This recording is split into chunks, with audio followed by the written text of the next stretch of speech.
The unseen fall of the inner king. You were born to rule, not a country, not an empire, but yourself. And yet, somewhere along the way, you gave up the throne. Most people walk through life under the impression that they are in control. They make decisions, chase goals, and wear the mask of autonomy with pride. But peel back the layers, and a different story unfolds. One of quiet abdication. A surrender not to an external tyrant, but to fear, conditioning, and the ancient instincts buried in the unconscious. We are taught to obey before we are taught to discern, to fit in before we know who we are. Slowly, subtly, the sovereign within, the inner king, is dethroned, replaced by a committee of doubts, cravings, and inherited beliefs. The tragedy? We rarely notice, because the illusion of freedom is more comfortable than the responsibility of true self-rule.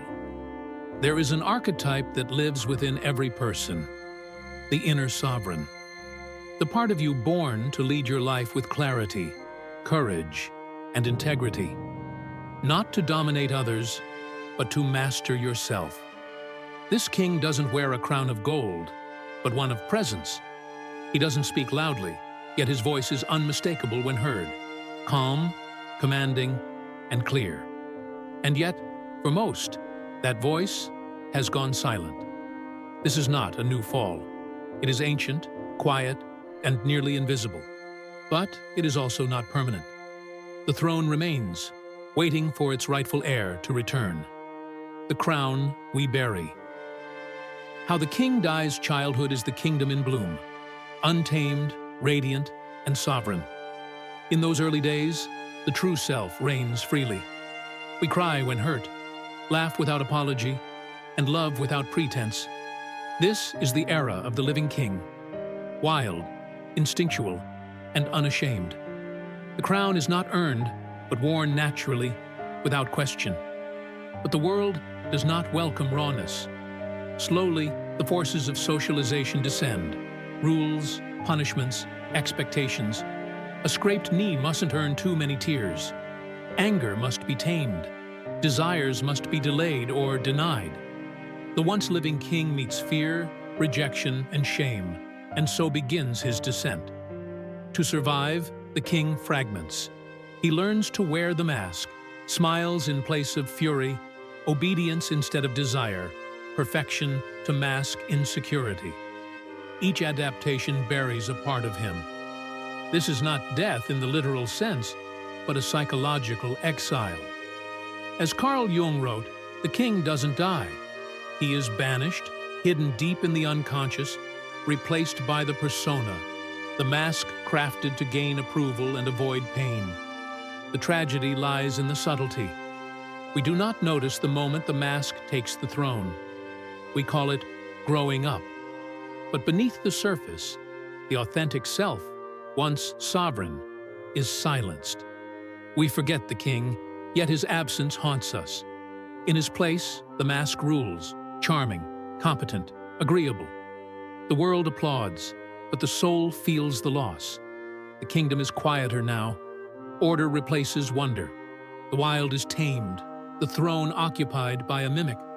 The true king still lives, exiled but not extinguished, waiting for the call to return, not to reclaim the past, but to rule anew, wiser for having once been lost. The rise of the shadows. What happens when the king is gone? Chaos rises. In myth and psychology alike, the absence of a sovereign figure, a guiding center, marks the beginning of disorder. When the king abdicates or is overthrown, what fills the vacuum is not peace or neutrality. Instead, the shadows rise.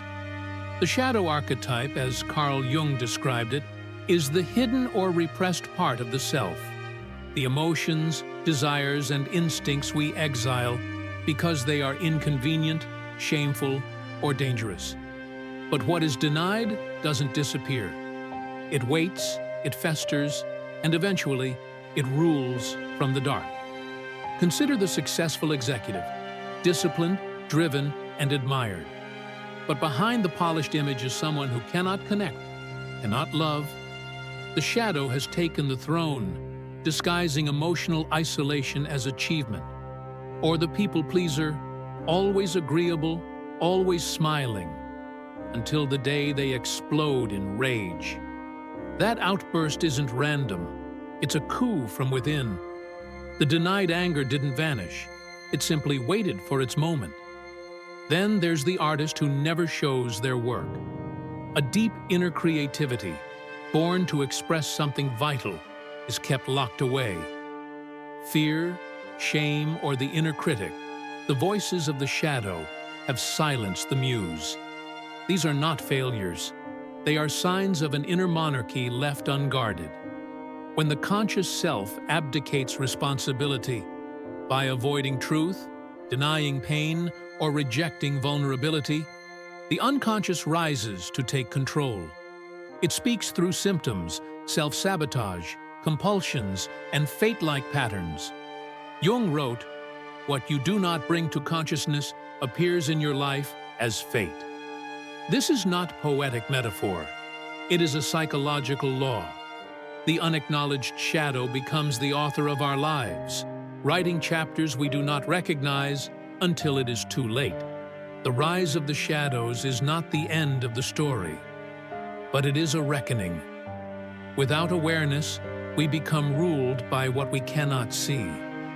Our task, then, is not to destroy the shadow, but to meet it, to bring light to the dark, to reclaim the throne from what was never meant to rule. The tyrants who take the throne. The void left by the king gets filled by fear, doubt, ego. When the true self, the inner king or queen, abdicates the throne, a vacuum forms, and nature abhors a vacuum. Into this void step the tyrants, not strangers, but fractured parts of the self. Each one once had a purpose, perhaps even tried to protect us. But left unchecked, they seize power, ruling with fear and distortion. There is the perfectionist, a tyrant cloaked in gold armor, whispering that nothing you do is ever enough. It drives you to strive endlessly, to chase an impossible ideal, to sacrifice rest and joy at the altar of flawless achievement.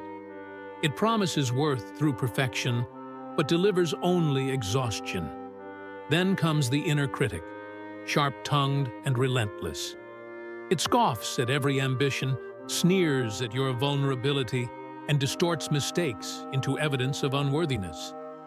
Born perhaps from early shame or ridicule, it learned to strike first so no one else could.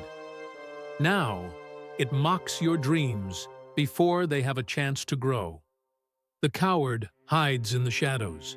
It avoids eye contact, avoids hard conversations, avoids love. It whispers, "Don't risk it. You'll only get hurt."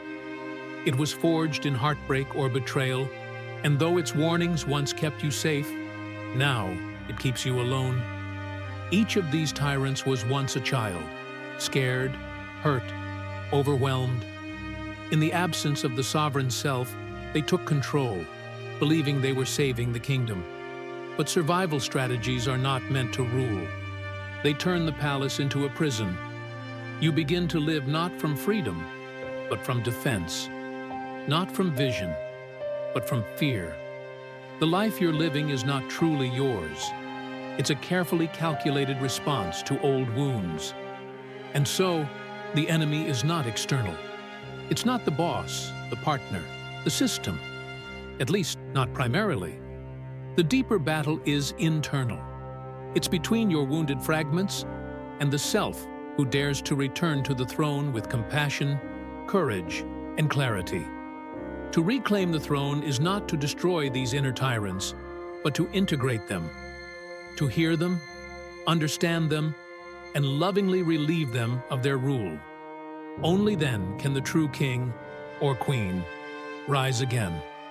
Only then can the true king or queen rise again. The crisis of identity. He was a man of title, vice president of strategy, key holder to corner offices and conference rooms. For 20 years, his name had been synonymous with power, his identity sculpted from promotions, performance reviews, and polished suits. He was respected, even feared, and he had come to believe that this was who he was. Until the company restructured, and with a few signatures, the title was gone. At first, he clung to the rituals, early alarms, brisk coffee, browsing industry news, but the days stretched hollow. Without the meetings, the decisions, the constant validation, he felt himself vanish. He tried to network, to reassert his importance, but under every handshake was a growing panic. Who am I, if not this? Jung taught that the ego, the conscious self-image, is necessary. It lets us function, speak, decide. But it is not the self. The ego is meant to serve the self, not rule it. This man had lived as a servant to his ego, mistaking its ambitions for purpose. Now, stripped of position, he faced a vast inner silence. He tried to fill the void, consulting, mentoring, even writing a book. But none of it gave him back what he had lost, because what he had lost wasn't real. It was reputation, not essence. He began to see how little he knew himself outside the suite. He didn't know what he loved, what he feared, or what he truly believed in. His life had been a fortress of mirrors reflecting others' expectations. In time, the breakdown became a breakthrough.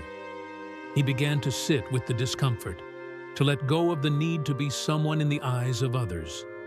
He returned to old passions, woodworking, hiking, reading philosophy, not for gain, but for communion. Slowly, a quiet clarity emerged. He realized he had never built a self, only a persona. And without the crown, he had nothing to rule, because there was no king, only a mask. But now, something deeper stirred. Not flashy, not public, real. The self, unimpressed by titles, grounded in truth, had begun to awaken. The war within, self versus self. When the persona clashes with the shadow, tension turns into sabotage. You fear success, not because you don't want it, but because some deep, hidden part of you is convinced you don't deserve it. When things begin to go well, that part surfaces like a tide-swollen reef, wrecking the very ship you worked so hard to build. You miss deadlines, second-guess yourself, procrastinate. Self-sabotage wears the mask of logic, but it's rooted in something far older and rawer: shame. Success threatens to expose the cracks you've plastered over for years. It says, "You're visible now." And the shadow, the part of you that still carries wounds from childhood, from failure, from humiliation, panics. It whispers, if they really knew you, they wouldn't trust you, follow you, love you. Better to retreat before they see too much. The same happens with love. You crave it, need it. But as soon as it begins to feel real, your body floods with the memory of what came before. Loss, betrayal, abandonment. You flinch at closeness, pick fights, pull away. The fear of being left becomes so consuming that you leave first, emotionally or physically. You tell yourself it's about independence or standards, but in truth, it's fear masquerading as self-respect. This is not weakness. This is survival. The unconscious is not your enemy. It's your first line of defense. It learned to protect you before you even knew what you needed protection from. But now, it guards you against ghosts. It fights battles that no longer exist. The war within is not solved by force. You cannot conquer your shadow. You must integrate it. Acknowledge its fears. Offer it compassion, not condemnation. Until you do, you will be at war with yourself, playing both victim and saboteur in a story of almosts and not quites. To heal is to risk, to face the pain you've buried, to let yourself be seen, not just the curated parts, but the scared and scarred pieces too. That is where real strength lies. The turning point, descent into the psyche, Jung's hero journey begins not with conquest, but collapse. You don't rise until you first fall into yourself. At 32, Daniel had the perfect life on paper. A sleek apartment, a tech career climbing fast, friends who toasted his every promotion. Yet, one evening, staring into his bathroom mirror after a client dinner, he felt a hollowness so vast it seemed to echo. The person staring back wore all the right labels, spoke fluent ambition, but behind the eyes, nothing. Not sadness, not even fatigue, just absence. That night, something cracked. He stopped showing up, to meetings, to dinners, eventually to himself. His friends reached out, confused. He couldn't explain. What do you say when you realize you've built an identity like scaffolding around a ghost? Weeks passed in stillness, in silence. He drank too much, slept too little. And then, one night, as the city murmured outside his window, the voice returned. You were meant for more. Not louder, just clearer. As if it had always been there, beneath the noise. Integration doesn't begin with answers. It begins with questions sharp enough to bleed. Who am I? What have I pretended to be? What am I so afraid of? The mirror no longer showed the polished stranger. It showed a boy who had learned to succeed because it meant being loved. You must confront the dragon within. Daniel thought the dragon was his fear of failure. It wasn't. It was his fear of facing the truth, that he had never known himself, that he had traded authenticity for approval. So he stopped running, sat with the fire, let it burn. Collapse, it turned out, was the first real thing he'd ever done. Facing the shadow, meeting the forgotten self. It wasn't about slaying dragons. It was about admitting they lived inside him. He sat in the therapist's chair, rigid at first, arms crossed like a man defending a fortress. Decades of control, achievement, and practiced smiles had made him a master of distance. But today, something cracked. A simple question, what makes you angry? Unlocked a silence that had ruled him since boyhood. He clenched his fists. Then came the shaking. Then tears, sudden and unrelenting. He sobbed, not like a man, but like a forgotten child. He spoke of a father who never listened, of a home that demanded strength, but never safety. Rage poured out, but beneath it was grief. A boy who had learned that to survive, he had to disappear. This was no breakdown. This was an initiation. Carl Jung once said, "The shadow is 90% pure gold." What we exile within us is not only our pain, but also our power. When he met his rage, he met his voice. It wasn't rage that had to be destroyed, it was silence that had to be broken. In facing the shadow, he discovered that the man he had spent his life trying to become was built on top of the man he had buried. His real strength wasn't in control, but in confession. Not in stoicism, but in surrender. The king, he realized, isn't found in the castle. He's locked in the dungeon, behind the bars of forgotten wounds. To find him, you have to go down, not up. Darkness isn't the enemy. It's the birthplace of truth. Reclaiming the throne integration means accepting every part of yourself, especially the ones you were taught to hide. The fear, the rage, the doubt, the dreams too wild to say aloud. These are not flaws to be fixed, but truths to be faced. Only by integrating what you've exiled can you reclaim your inner throne. You become king not through conquest, but by courage. You reclaim the king by speaking the truth, even when your voice shakes, when silence is safer, but your integrity demands sound. You speak, not to be loud, but to be real. Honesty is your sword, and vulnerability your shield. You reclaim the king by setting boundaries, even when guilt claws at your heels. You say no, not out of selfishness, but self-respect. You stop abandoning yourself to keep the peace. A true king protects the realm of his soul. You reclaim the king by choosing purpose over popularity.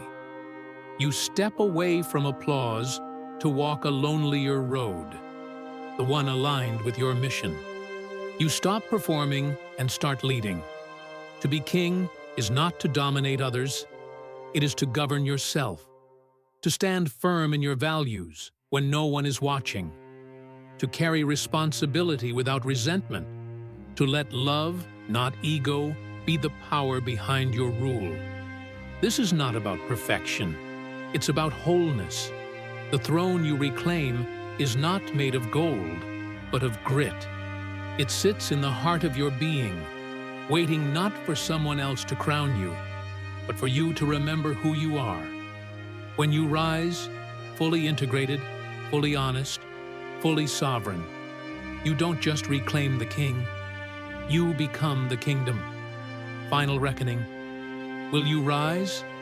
You were meant to rule, but not through force, through alignment, not by conquering others, but by commanding your own chaos, not by bending the world, but by standing so firmly in truth that the world bends around you. This is the reckoning, not a battle of blood, but of becoming. You stand at the edge of everything you once feared, everything you buried, everything you ran from. But the king doesn't run. So now, remove the mask. No more pretending. The false self is heavy. Let it fall. Open the dungeon. What you locked away is not your enemy. It is your power, caged in shame and silence. Face your shadow. Look it in the eye. It is you, twisted by fear, waiting for love, not exile. Awaken your king. He has not died. He has waited for your courage, for this moment. This is not about becoming someone new. It's about remembering who you were before the world told you who to be. Power, purpose, presence. They were always yours. You didn't lose your crown. You left it behind. Now it's time to return.